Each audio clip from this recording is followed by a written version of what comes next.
अस्सलाम वालेकुम वरहमतुल्लाहि वबरकातुहू। तमाम स्टूडेंट्स को आज की इस वीडियो क्लास में खुशामदीद। डिफाइन एफिशिएंसी ऑफ मशीन, ये क्वेश्चन। एफिशिएंसी ऑफ मशीन क्या है उसको डिफाइन करना है, उसका फार्मूला लिखना है। और आज की इस वीडियो क्लास में हम आइडियल मशीन किसे कहते हैं और प्रैक्टिकल मशीन क्या है इस पर भी बात करेंगे स्टूडेंट्स। तो ये क्वेश्चन जो है तमाम स्टूडेंट्स अपनी कॉपीज़ पे नोट कर लें। सबसे पहले है एफिशिएंसी ऑफ मशीन किसे कहा जाता है। जो हमारा आज का टॉपिक है वो क्या है student, what is efficiency of machine. देखिए एफिशिएंसी क्या है, हम जानते हैं कि जब आप मशीन से काम लेना चाहते हैं तो आप उस पर कुछ काम करते हैं। तो एक काम वो होता है जो आप मशीन पर करते हैं, डेट इज कॉल्ड इनपुट। और एक वर्क स्टूडेंट वो होता है जो मशीन आपको करके देता है, डेट इज कॉल्ड आउटपुट या work done by the machine. तो याद रखिएगा जो एफिशिएंसी है मशीन की वो रेशो है दो कामों के दरमियान या दो वर्क डन के दरमियान।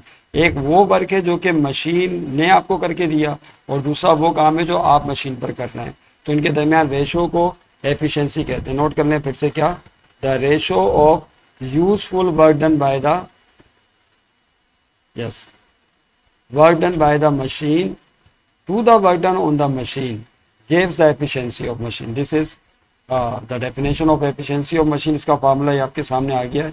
एफिशिएंसी का फार्मूला क्या होता है, चूंकि रेशो है, रेशो का मतलब है डिवाइड, तो ऊपर आएगा useful work done by the machine. ये वो काम है जो मशीन ने करके दिया आपको, सहूलत के साथ आपके लिए आसानी फराहम की। और ये वो काम है work done on the machine जो आपने किया। अब आप सिलाई मशीन चलाते हैं तो कपड़े सी के देती है सिलाई मशीन, लेकिन आप हैंडल पर खुद भी तो काम करते हैं ना। इसी तरीके से बाईसाइकिल के ज़रिए आप आसानी से एक जगह से दूसरी जगह जाते हैं, लेकिन पैडल मारने का काम तो आप करते हैं। Is that clear.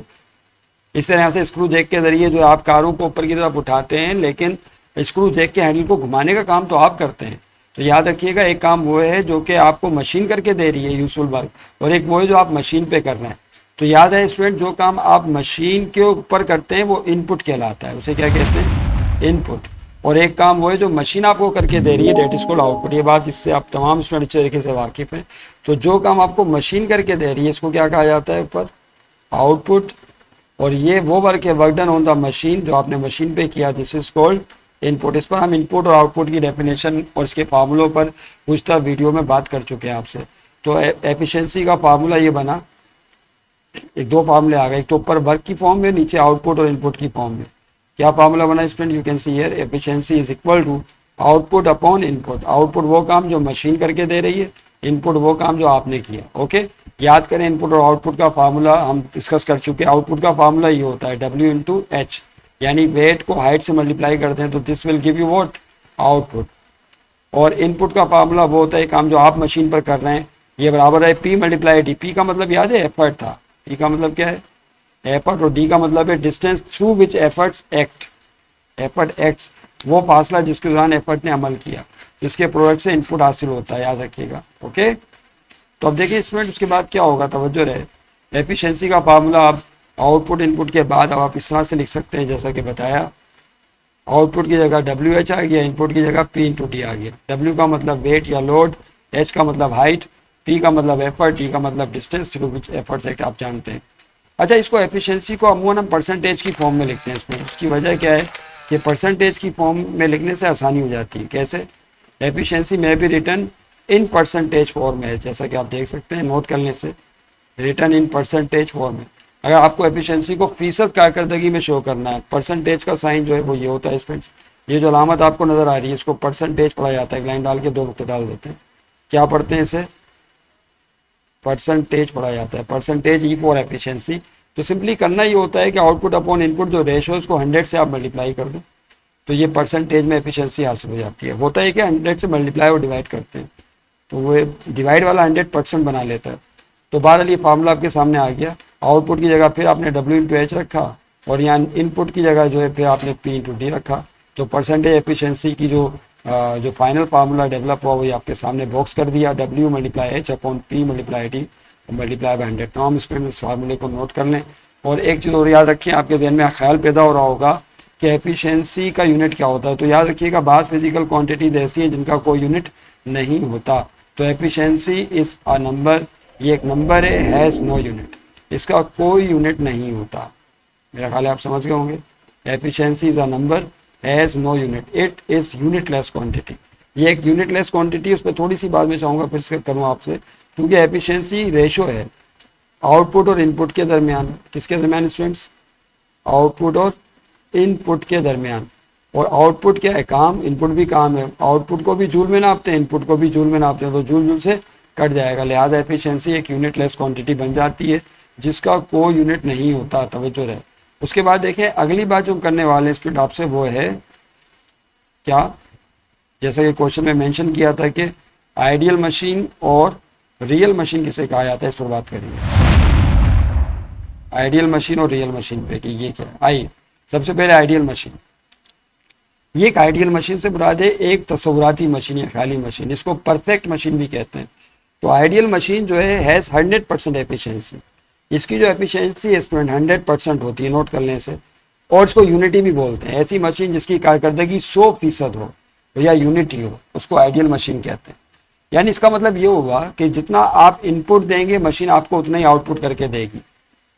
तो हकीकत में एग्जिस्ट तो नहीं करती है मशीन, इसलिए इसको आइडियल कह देते हैं या परफेक्ट कह देते हैं। यानी आपने जितना भी इनपुट दिया है उतना ही आउटपुट होगा। मिसाल के तौर पर आपने एक मशीन पे काम किया, फर्ज कर लें 100 जूल, और मशीन बदले में आपको भी उतना ही काम करके दे दे, यानी 100 जूल काम करके दे दे जितना वर्क आपने किया, या आपने 1000 जूल काम किया, मशीन ने भी आपको 1000 जूल काम करके दे दिया, तो ऐसी मशीन को कहा जाएगा परफेक्ट मशीन या आइडियल मशीन, जो हकीकत में एग्जिस्ट नहीं करती, इसलिए इसको आइडियल मशीन कहते हैं। और इसकी एफिशिएंसी को 100% माना गया। इसको यूनिटी भी कहा जाता है। 100% को यूनिटी क्यों कहते हैं स्टूडेंट, इसको ज़रा सा फिर समझ। इसको यूनिटी क्यों कहा जाता है? हमारा माउस थोड़ा सा गड़बड़ कर रहा है। तो इन आइडियल मशीन याद रखिएगा, ये सामने आपके आ गया होगा। आइडियल मशीन के अंदर जो आउटपुट है वो इनपुट के बराबर होता है, यानी जितना आपने इनपुट दिया उतना ही आउटपुट मशीन ने आपको करके दे दिया। तो हम जानते हैं कि परसेंट एफिशिएंसी का फार्मूला क्या है? Output upon input. तो यहाँ पे आपने आउटपुट की जगह इनपुट ही लिख दिया, तो इनपुट अपॉन इनपुट हो गया। इनपुट इनपुट से कट जाएगा, नहीं, ये कटिंग हो गई, तो यहाँ पे सिर्फ क्या रह जाएगा? 100। तो परसेंटेज एफिशिएंसी क्या हो गई? 100% हो गई। अब परसेंट का मतलब होता है अपॉन 100, 100 में से। देखिए ये 100 और परसेंट को, ये जो परसेंट का साइन है ना, परसेंट, इसका मतलब होता है 100 में से। पर के लिए ये अलामत, सेंट के लिए 100, तो ये हो गया 100%। तो आइंदा परसेंट को आप अपॉन 100 भी लिख सकते हैं, नहीं समझे बात को?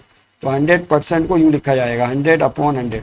100 से कटेगा तो क्या रह जाएगा? 1, और 1 को यूनिटी भी कहा जाता है। ओके, तो याद रखिएगा जो वो आइडियल मशीन जिसकी एफिशिएंसी 100% है उसको आप यूनिटी एफिशिएंसी भी कह सकते हैं, या ये भी कह सकते हैं कि आइडियल मशीन की जो एफिशिएंसी है स्टूडेंट वो यूनिटी होती है या 1 होती है। समझे बात को? उम्मीद आपकी समझ में आ गया होगा। नेक्स्ट देखें, उसके बाद जो अगली बात है वो है रियल मशीन किसे कहते हैं। ये वो मशीन है जो हकीकत में एग्जिस्ट करती है, हमारे घरों में मौजूद है। वॉशिंग मशीन, सिलाई मशीन, बाईसाइकिल हो गई, और बहुत सारी मशीनें जो हम रोज, चिमटा हो गया, स्रोता हो गया, लीवर हो गया, पुली हो गई, ये अमूमन घरों में इस्तेमाल की जाती है मशीन्स। तो रियल मशीन्स, इनको प्रैक्टिकल मशीन, कैंची हो गई, वो भी एक मशीन है सिंपल मशीन्स में से। तो रियल मशीन उसे कहते हैं जिसकी एफिशिएंसी हमेशा 100% से कम हो। जो रियल मशीन होती है, the efficiency of real machine is always less than 100%, हमेशा 100% से कम होती है। बिकॉज उसकी वजह क्या है? उसका रीजन ये है कि some amount of input energy, जो आपकी इनपुट एनर्जी है, is lost in the form of heat energy due to friction.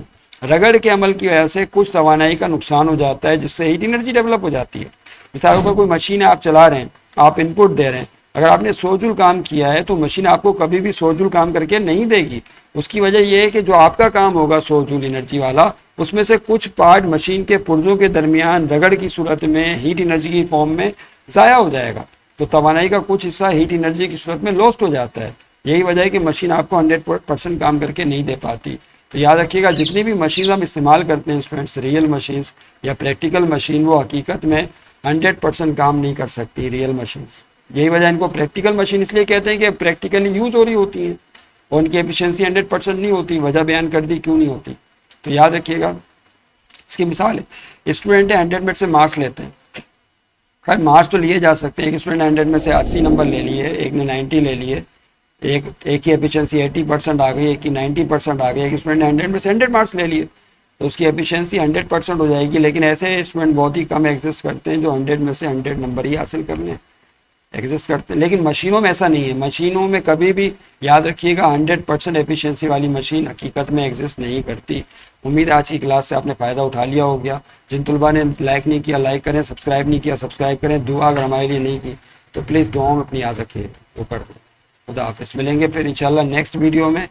और उस वीडियो में हम जो है टाइप्स ऑफ मशीन या काइंड्स ऑफ मशीन पे गुफ्तगू करेंगे, और लीवर हमारी पहली मशीन होगी और उसकी काइंड्स पर मजीद बात करेंगे कि फर्स्ट काइंड ऑफ लीवर क्या है, सेकंड काइंड क्या है, थर्ड काइंड क्या है। टिल देन खुदा हाफिज़।